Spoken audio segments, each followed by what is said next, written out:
berbahagia jumpa lagi dengan saya, Hari Dewanto. Kali ini saya sedang berada di Renotel Bogor, ada di rooftopnya, ada di area kolam renang.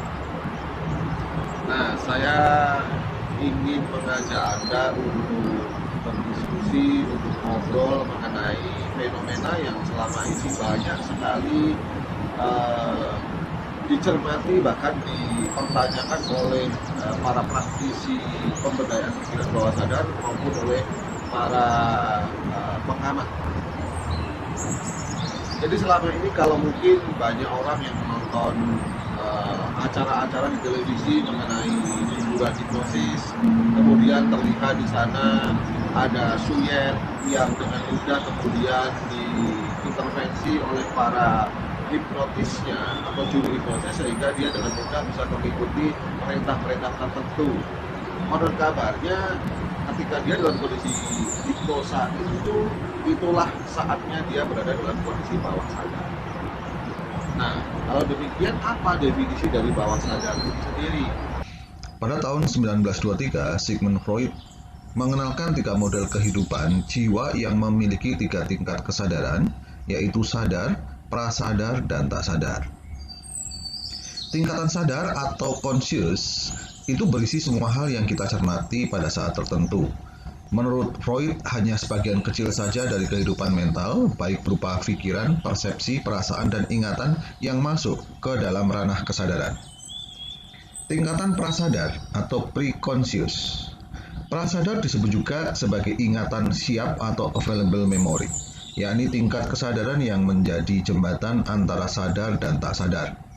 Pengalaman yang ditinggal oleh perhatian, semula disadari tapi kemudian tidak lagi dicermati, akan ditekan pindah ke daerah prasadar.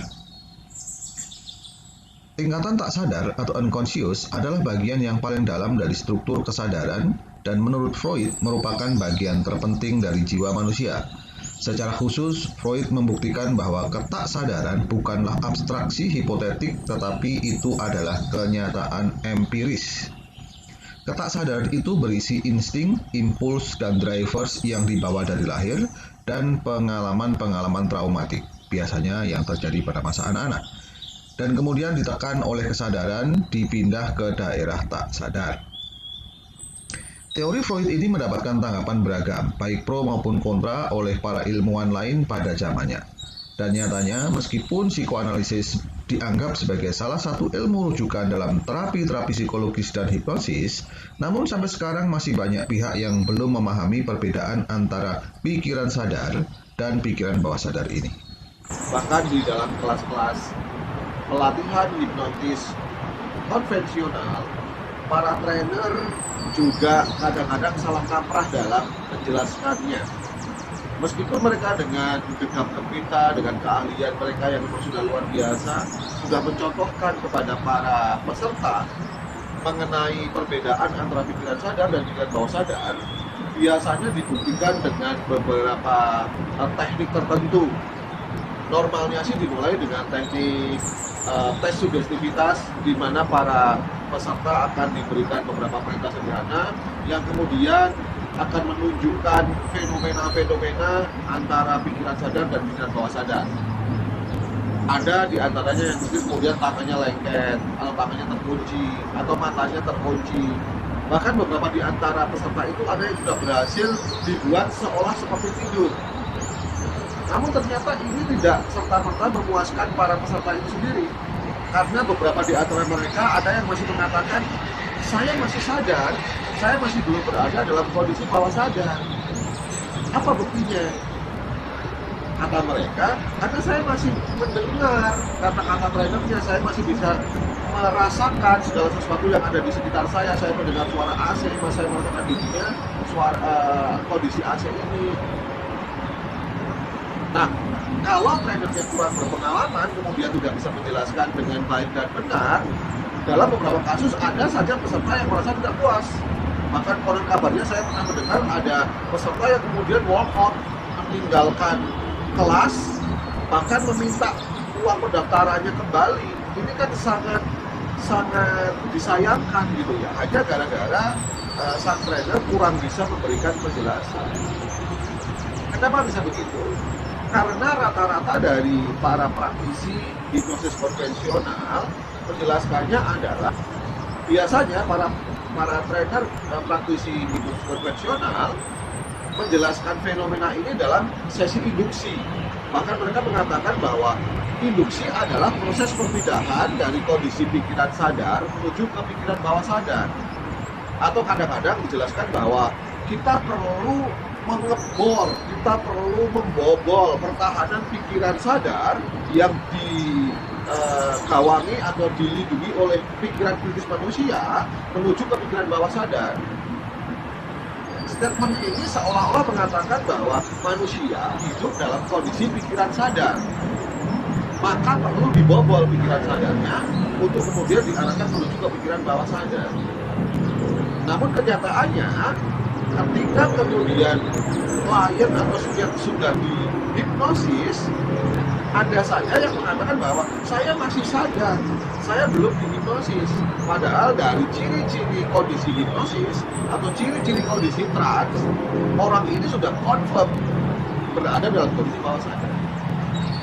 Nah, berbeda dari para pendahulunya, Milton Hyland Erickson dengan segala kekurangannya, tunanaga, tunawarna, disleksia, salah satu anggota badannya layu karena polio, maka kemudian Erickson melakukan pengamatan-pengamatan dengan cara seksama kepada orang-orang di sekitarnya, sehingga kemudian dia menemukan atau memberikan sebuah pilihan atau memberikan sebuah definisi baru bahwa manusia pada dasarnya hidup dalam kondisi pikiran bawah sadar.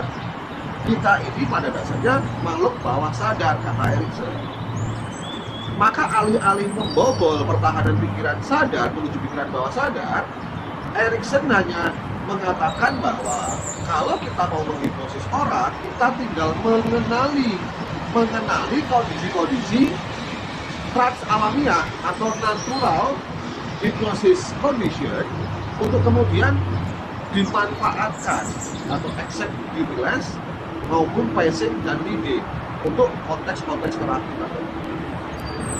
Sampai di sini, apakah teman-teman, sahabat terapi, sahabat terapi yang berbahagia sudah mulai tambah ngeh mengenai perbedaan antara pikiran sadar dan pikiran bawah sadar itu?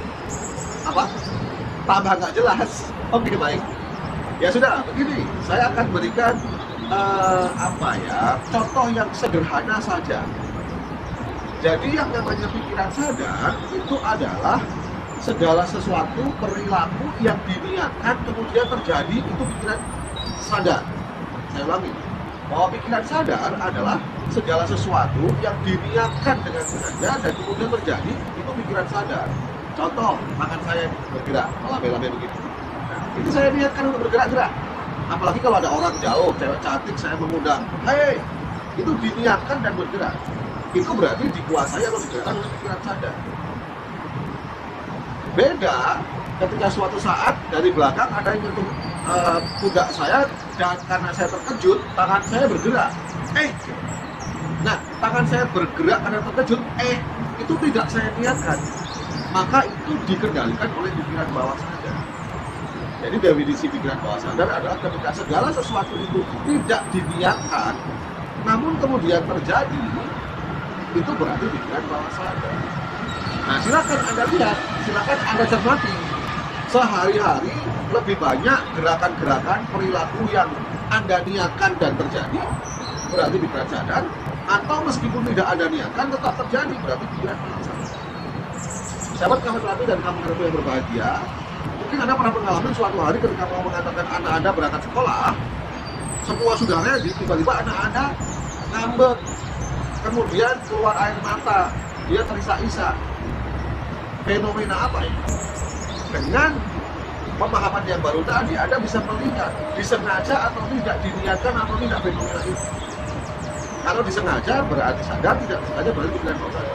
Nah, bagaimana mengatasinya? Kita akan lanjutkan, kita akan jawab pada video selanjutnya. Terima kasih atas perhatian Anda. Assalamualaikum warahmatullahi wabarakatuh. Salam sejahtera untuk kita semuanya dan tetap semangat.